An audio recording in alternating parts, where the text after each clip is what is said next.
So you start looking at planning your day for tomorrow. So if you were out of the office at all today, then you would want to block up some catch up time. Block off some catch up time for your first day back in the office. So, do you need maybe 30 minutes to catch up on your emails and voicemails and those kinds of things? When I do this in a workshop setting, well, they are missing work by being in my workshop. So that's why I always start with this at the very top. Make sure you block off the earliest time available before any meetings that get scheduled, to make sure that you have some catch up time. That way you don't feel obligated to just work all night long to get caught up. So you block off your catch up time, and then you take a look at what meetings do you have the next day. Is there any prep you need to do for them? If so, then you need to make an appointment with yourself on the calendar before anybody takes that over. If you want to get really ahead, then you look at meetings scheduled out into the future and make sure that you already have some prep time blocked off on your calendar. Might be 5 minutes, might be 15 minutes. You decide how much prep time you need. And by the way, when you're working with your calendar, especially if it's a digital calendar, if it pre-populates within an amount of time, you don't have to keep that time frame. A lot of defaults are set to 1 hour. What kind of meeting needs to be an hour? It's pretty rare when a productive meeting is an entire hour. And like that's a whole other topic we can discuss. But a lot of times you don't have an hour for tasks. You don't need an hour for a one-to-one if you're doing this fairly often, not just quarterly. So don't be afraid to change that default. Don't keep it at an hour. Change it to what you need it to be. Back to the plan.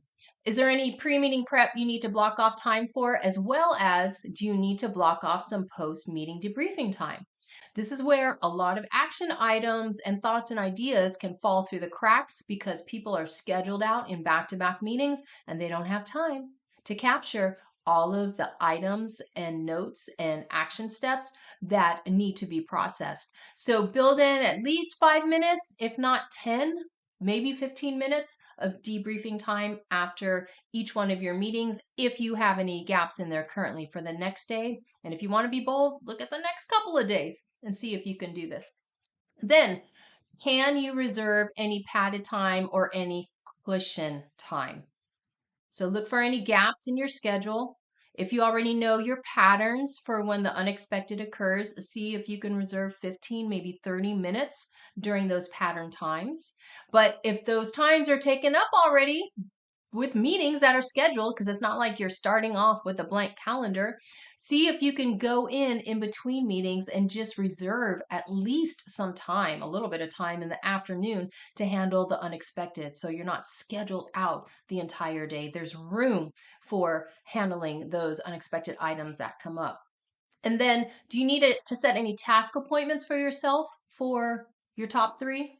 The first three in your 3+3? Or your first one in your 1+1? You want to make sure you reserve at least that time on your calendar before anybody takes it over. The more people who have access to your calendar and who can add things, the more important it is that you build in these appointments with yourself at least a day or two ahead of time. You might not be able to get away with doing this a week and 2 weeks out. Some people might complain you don't have any room in your schedule to handle all these meetings. That's why if you at least do it a day or two, there usually won't be any complaints. And for the people who truly need to meet with you, they'll reach out to you and ask, hey, do you have any room in your schedule to talk? And this is when negotiating with others comes in, because you can say, you know what, I am going to make time 15 minutes. Let's go. And you will be surprised how succinct people can be when they realize they only have 10 or 15 minutes of your time. And when they see your calendar that you really only have that 10 or 15 and they're lucky they're getting it, they will be more succinct. Okay, and then if you want to get a little ahead, do you want to reserve any time in the next couple of days for what you have coming down the pipeline? That way you're not working on a project all at once. At the last minute, you're working on it bits and pieces along the way. So it might be a 2 or 3 right now, but you're reserving time so it doesn't become a fire immediately before it's due. So this is the process that you're going through at the end of each day, or at the very least each morning before you check email. You're going through your reflection and your planning, your 3+3, to make sure you're set for the day. And of course, since you work with humans and you work with technology, you will just simply triage throughout the day as your different communications come in. Triage, is this a 5, 4, 3, 2, or 1? Do I need to bump anything I had already previously planned? Or hopefully you have the time in those cushioned areas you've reserved to handle any of the unexpected that comes in.